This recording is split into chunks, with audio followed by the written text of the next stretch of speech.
Hey, Rich, welcome to the show. Thanks for having me.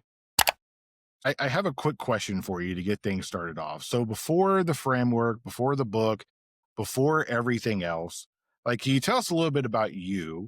And then what made you think that, you know what, we need to have a change? Yeah. So when I was growing up, I was a lost kid. I really had no focus on what I wanted to be when I grew up. I was waiting tables, dishwashing, whatever it took just to get through. I dropped out of college. I had really no direction in college when I was there. And I found an opportunity through a friend of my dad's to go out and start a job out in the middle of the Pacific on an island about a half mile wide by 2 miles long, where they were building a construction project. So, really unique opportunity. I was just goofing around basically in life before that. And I took that opportunity. I came back to Denver and interviewed. I got the job and I started my career out there. And I really found myself out there. I found something I really could be passionate about. I had a great person that really inspired me. He got me involved in project controls, quantity surveying, whatever you want to call it, and really understanding how that business worked. And I dove into it. I just, because I had been so lost before and had no focus, it really gave me something to latch onto. And I started reading a lot more than I ever read. I started learning a lot more than I ever read. And I shadowed him wherever he went, just so I could glean more from his knowledge as we went along. And that really made a difference in my life. It led me to many more opportunities. I got to go through many other parts of the business and grow in contract negotiations and dealing with really tough people, difficult people, and learn how to deal with them. And then going into project management and stepping up in project management, seeing how it is from that perspective. And then really got into a construction claim where I was one of the experts in the claim because it was one of my projects. And that let me start my own business afterwards because it was hard to be part of the company and then be party to the claim as well. So I did that. And in that process, I met a gentleman named Gary Rohr. He was a next door neighbor. And he just came to me one day and said, "Hey, I just got back from this adventure defensive driving course down in Phoenix, Arizona. And these guys approached me about starting a tactical supply business." Well, that's interesting. He goes, "Yeah, these are the guys that founded SEAL Team 6. These are the plank owners for SEAL Team 6 and Red Cell, which if you've read the book Rogue Warrior, that's what Rogue Warrior is about, is Red Cell." And that got me really excited. We flew up to Jackson Hole and put together a catalog. And about 10 days later, we blew up as a business. As soon as that thing was released, we really grew very, very quickly.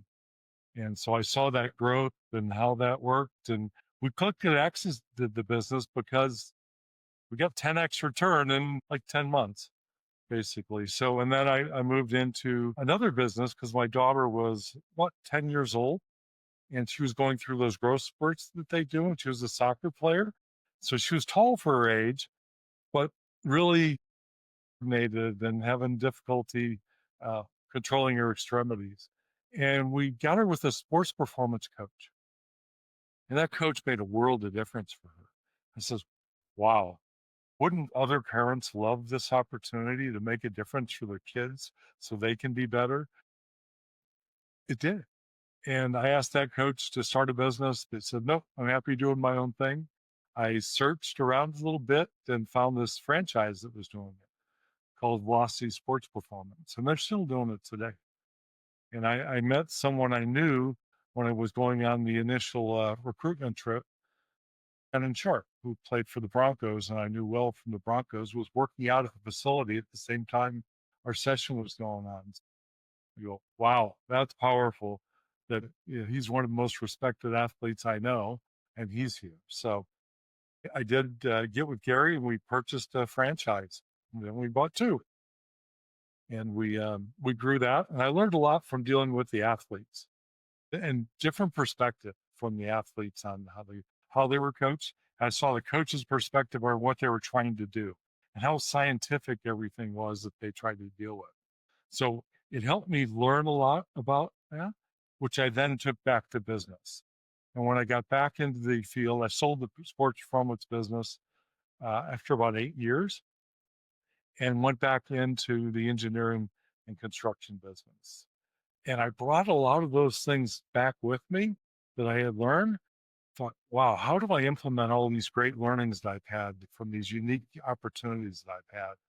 And I did bring those together and started working with small teams and just started implementing some of the things that I was learning. And then I kind of fell into servant leadership and what that did to embellish what I was trying to do. And so I started putting all those components together and coming up with an approach, and started using that approach with my smaller teams and grew it. And then I was going around Canada trying to fix our divisions for our president.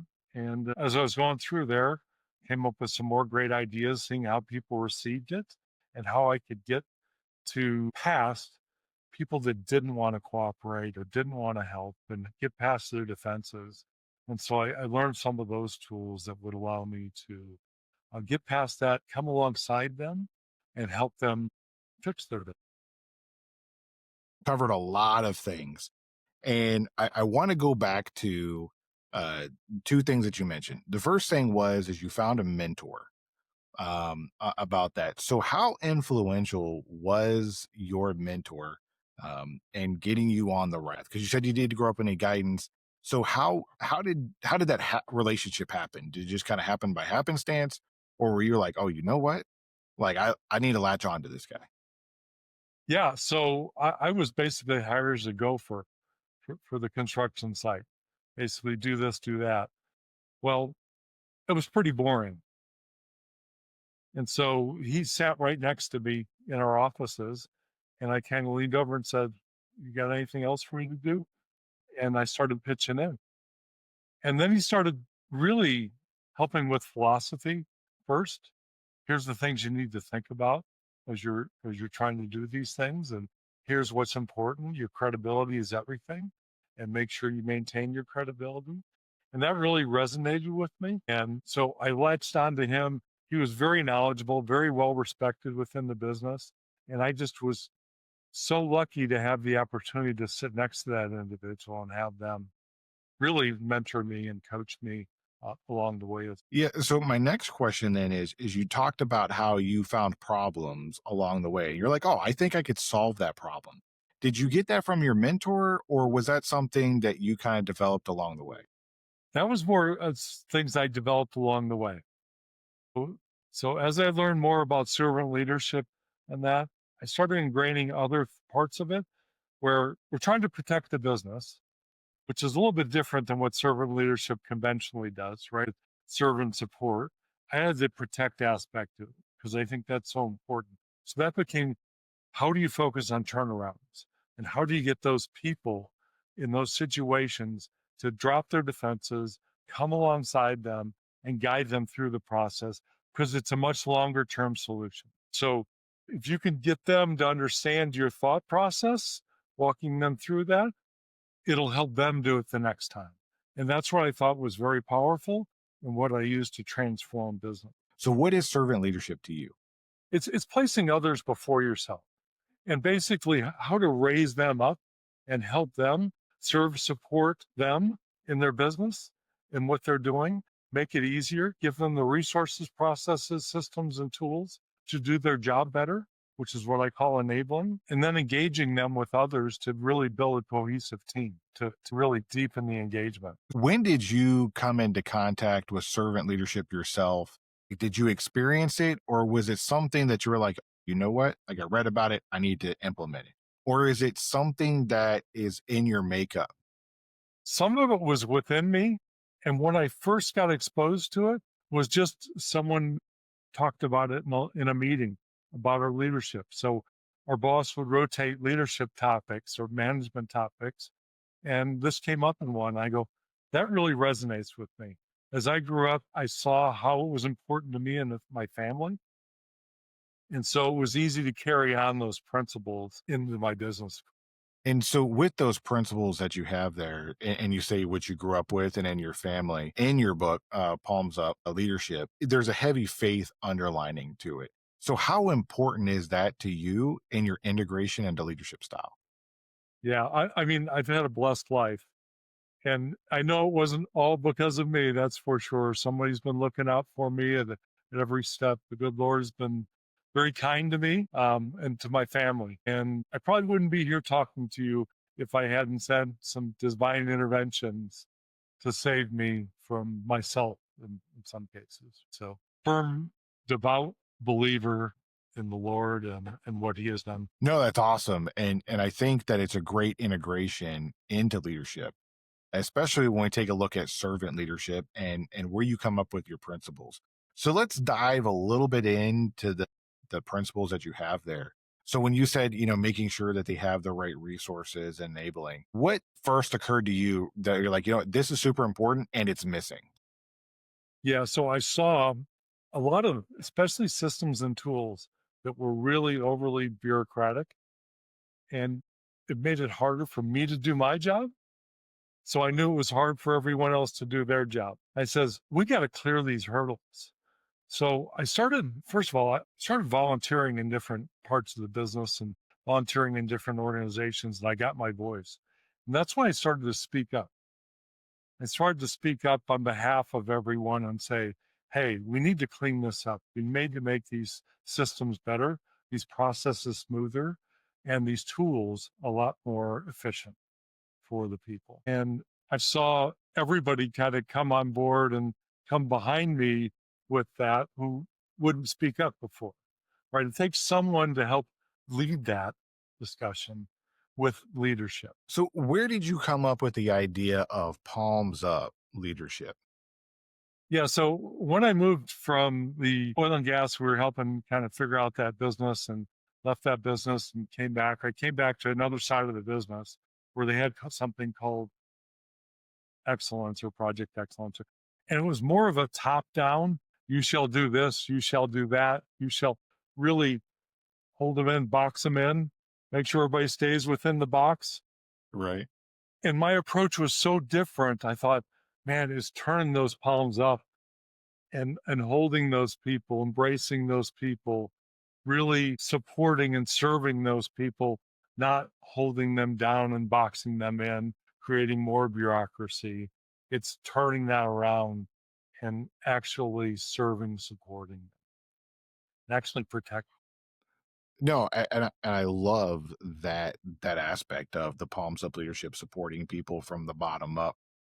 So with people now in different industries, there's still very much a prevalent top down approach, boxing people in.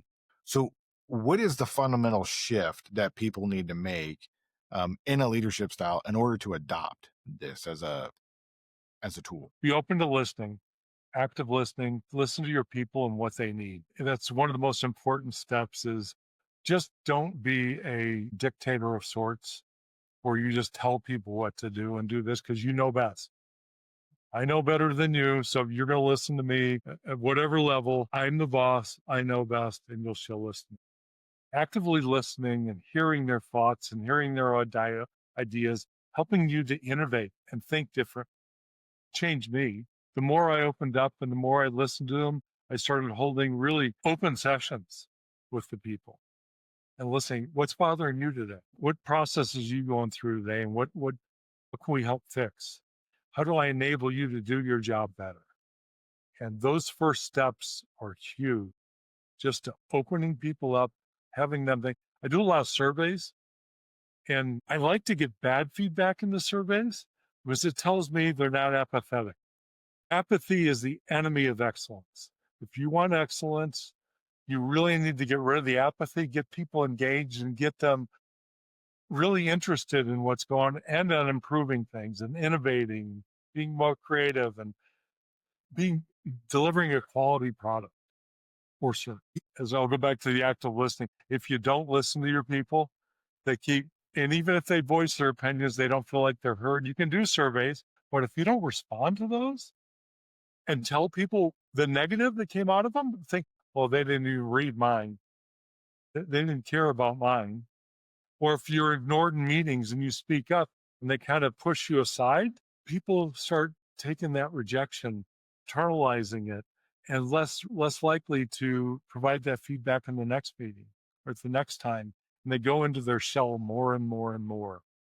And you need to pull them out of that shell and get them to voice their opinion, right? Well, Can you you can think disagree with them. It's okay to disagree with them, but convince them with logic what the right way is to. Yeah, can you think of like a story or one example of where that worked really well in your career, where you were just starting out the servant leadership and the palms up leadership, implementing your principles, and can you think of a time where it really made a huge impact? Yeah, so I'll talk about quality. So I'm in charge of the quality team for our America's business, which is a huge business. ACOM is a Fortune 250 company. Our America's business is probably 70% of the business. So quality is really important in our area. And I proliferated the palms up approach within the quality group. So when auditors go out, these PMs that they're dealing with and coming up against are defensive. They don't want to hear it. It says, yeah, I need to get these deliverables done. I don't have time for this. And this audit's bothering me. But I basically told them how to approach those people and how to help them do their job better. Did you know about this? This will make it more efficient for you to do your job. Solutions to what they're doing invites you in. So they're not defensive anymore. They're inviting you in and they'll want to deliver a quality product because you made it easy for them to do quality, right? And so they're welcoming the auditors to come in because they're going to find things that'll help you, right? There may be things going on within your project, your business you don't know about. The auditing process helps to lift that up. And if you can lift that up, you can then deal with it. That's a great point, and I'm reminded of it, a lot of auditing processes on my end too. Having worked in IT, and then they come out to inspect some things and audit it, and everybody's always defensive. And I love how you say, embrace them, bring them in the team, find out what's going on, and to make your quality of your product better. So, how important is it to you for the go above and beyond principle?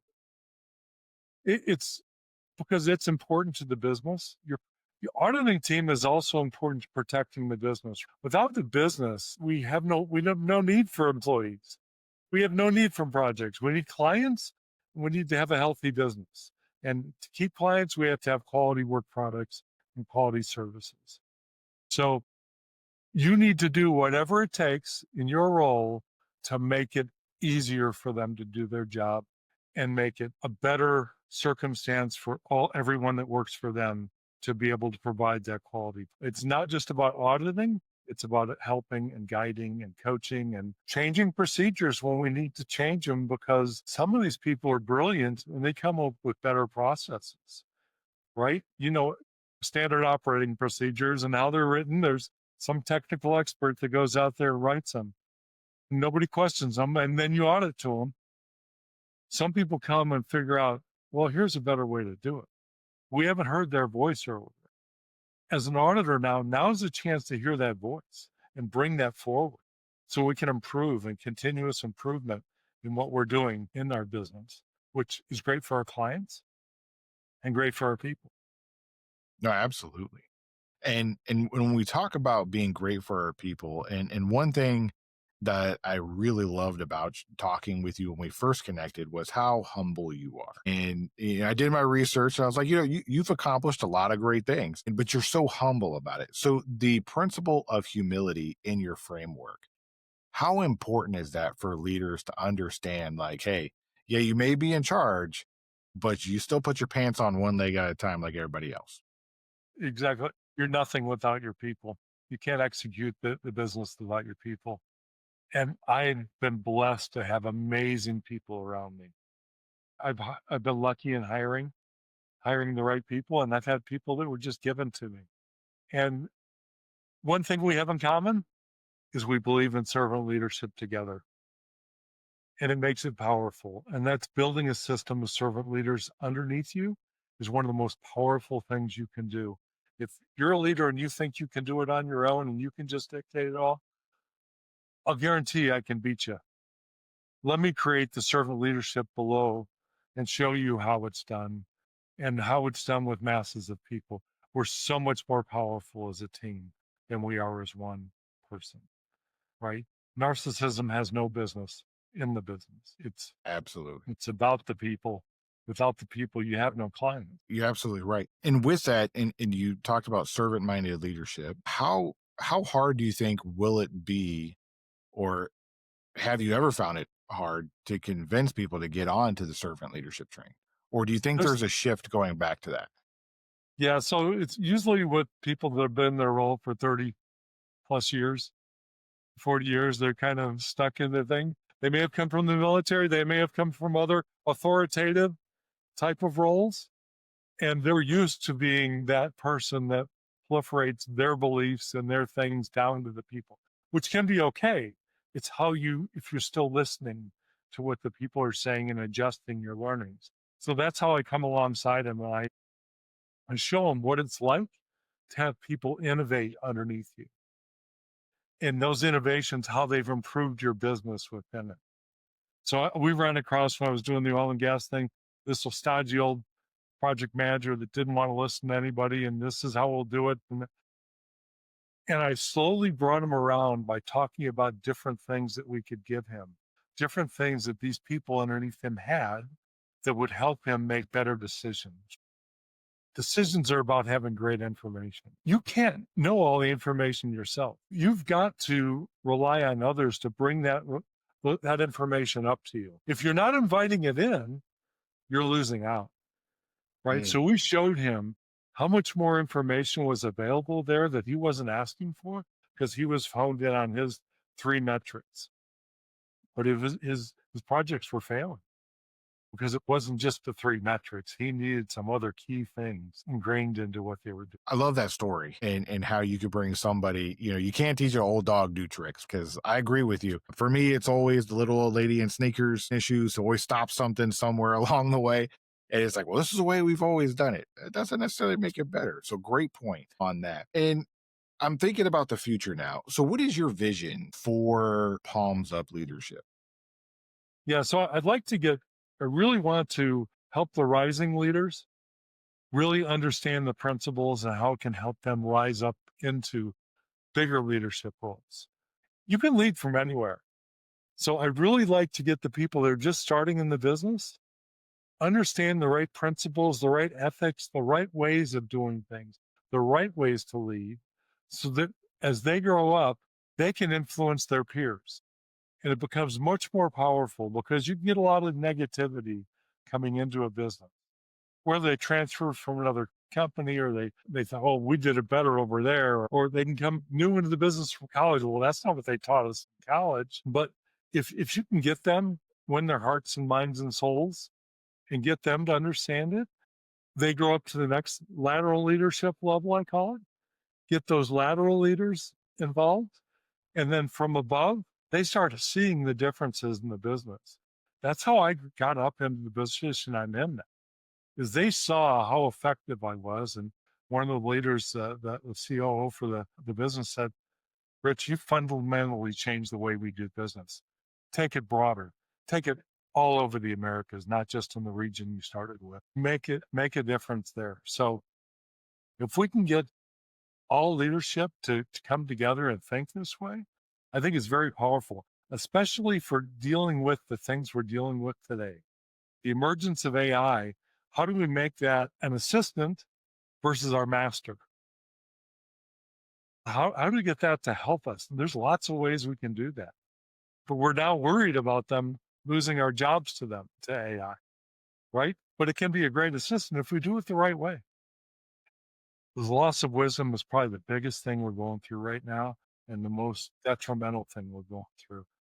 How do we transfer wisdom from the ones that are leaving to this, the people that are coming into leadership, and people are just in the business, just doing their job. How do we make that transfer efficient? And that's one of the things I talk about, palms up leadership. How do the people that are rising as leaders lead people that are older than them, much more experience than them? It happens now because you need to grow the leaders. I'm sure everyone has led someone that's maybe older than them. It's difficult in times. I have tools that'll help you to deal with that. That's what I like to see. Those things help with remote work because of COVID and all those things. It's dynamically changed the environment. How do we take servant leadership and palms up leadership, apply that to remote environments and help those people? Can you imagine coming into a company now, remote, and never meeting anyone? You put in your resume, you got interviewed on Zoom, and you got the job, Yeah. and there you go. Here you go. Here's some online training for the next 4 months, and then come talk to us when you're done. How do you engage those people? Right? You need to engage those people early, and that's what Palms Up Leadership talks about. How we engage them. If you're a servant leader, it's a natural thing for you to engage them and embrace them. No, you bring up a really relevant point. Just the other day, I was having a conversation with my buddy, and he lives in Texas. The company he works for is in Washington, and they called him up and they said, "Hey, we've made a corporate decision to bring everybody into work. That includes you. So you have a choice to make. Do you want to move to Washington or do you want to stay where you're at in Texas?" And they were like, "And honestly, we've never met you. We'd love to meet you." And then, like you said, it's kind of weird. Yeah. And before COVID, everybody kind of knew everybody. You had, even if you had remote workers, they came in, they interviewed in person. You actually physically met somebody. And so now that we're coming full, kind of pre-pandemic mode, and you mentioned the loss of wisdom, that has also come up in almost every conversation with an executive or CEO over the last couple months, is that huge concern. And how are you seeing that, from where you're sitting? Is it because we haven't developed people along the way and we've just been top down, like, hey, here's the vision, here's the things, and we haven't gotten that bottom up feedback, including people in the process? Yeah, and that has happened. It was always, some of that was driven by, in our industry, so architecture, engineering, construction, the lack of STEM students and such, right? We have a huge gap. So we had a lot of, 0 to 5 year people, 5 to 15s, and then 15 to 25s and 35s and up. So there's no 5 to 15s that had enough knowledge and enough experience to even bring into it. We've started, you can't bring them into leadership if they don't know enough to teach someone or help someone or guide someone or coach someone along the way, right? So it was by the industry, oil and gas went down, nobody wanted to go into it. And we're still in those things, right? That lack of development of the talent pool growing up has caused Hmm. this situation. And then you get to the baby boomers, are all falling off the retirement cliff. And so it's happening at a much more rapid pace and accelerating. But we weren't doing anything about it the last 10 years. We really haven't Okay. done anything about it the past 10 years. We talked about it, we worried about it, but we haven't taken solid steps to deal with it. We're now starting to do those things. We started back a few years ago in my group in how we mentor, how we coach, how we guide, how we let people take leads in certain meetings, really growing and raising their voice and feeling comfortable and confident in themselves. A lot of it's confidence. Our younger generations are intimidated by the more experienced, Okay. and they're afraid to approach them. So it's hard to bridge that gap if they won't talk to them and ask the questions, right? So how do we help them ask those questions? We have these people speak and tell their stories, right? I like the idea of having wisdom moments in meetings where you have everybody on the projects in there, and then one of the senior leaders talks about their experiences, relates it to the project they're in, You have knowledge and you have experience. You combine those, you get wisdom. Just educating the knowledge is not enough.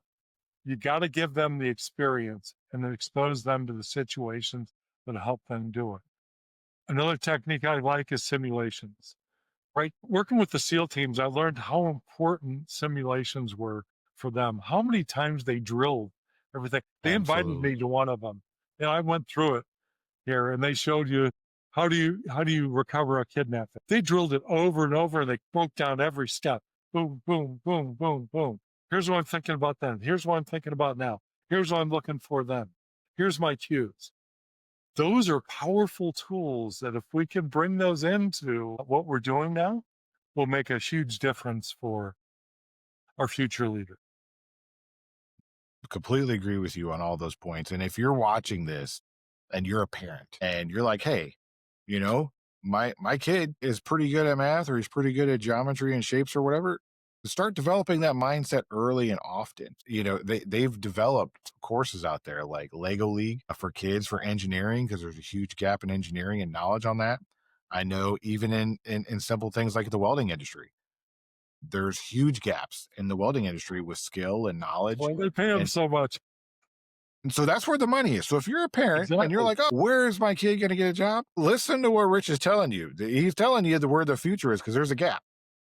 College may not be the answer for a lot of people, right? It wasn't the answer for me. Others, it may be, right? Depends on what you got to you got to go to college if you're going to be an engineer. There's certain things you have to do with that. But if you're going to be a welder, if you want to be a tradesperson, there's great opportunities in trade schools and things there, which is dearly needed. And they pay extremely well. So you can make a heck of a living off of it and provide for your family and really grow yourself as well in those areas. No, absolutely. And with people taking your palms up leadership approach, they're going to be led by some really great people who are actually going to care about the people who are doing the hard jobs. Yeah. How you lift them up. So Rich, my last question is there anything that I didn't ask you about or we didn't talk about and you were like, "You know what, Tim? I really wish you would have asked me this."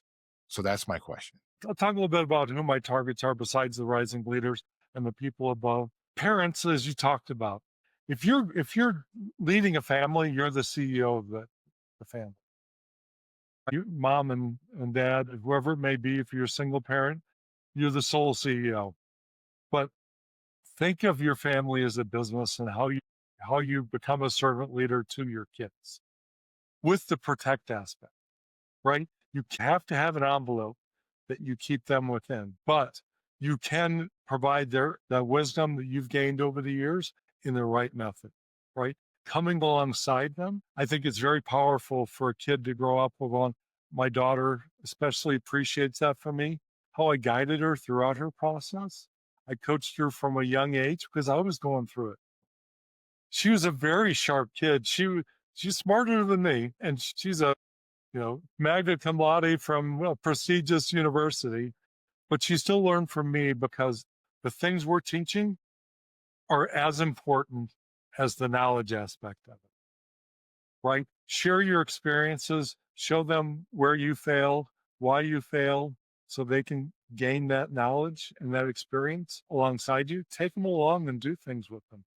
Take them. I think that the day at work with your kid thing is a great thing because they get to experience kind of way. They may think it's boring at the younger ages, but at least they were exposed to it. And they say, well, maybe they do like this. Maybe it's fun. And I like having all these people around me and learning these new things. So it's really, as a parent, get them involved in servant leadership.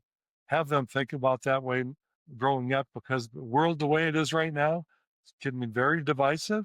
We need to bring people together and think about how you raise each other up, how you raise your peers up, how you raise those above you up, and really lead from any perspective, whether you're at the bottom or at the top. Use servant leadership, palms up leadership to really embrace others and lift them up. And I appreciate everything that you shared today. So if you're watching this and you're like, how can I get a copy of Rich's book? Everything's going to be in the description down below. His LinkedIn's going to be there, and all the things to get a hold of him and to get a hold of his book are going to be there as well. So, Rich, I really appreciate you being on the show and sharing your insights of everything that you've learned over the years and really bringing home service leadership and getting back to service. It's incredibly important. So thank you for the work that you're doing. Tim, it was a pleasure meeting with you and having this discussion.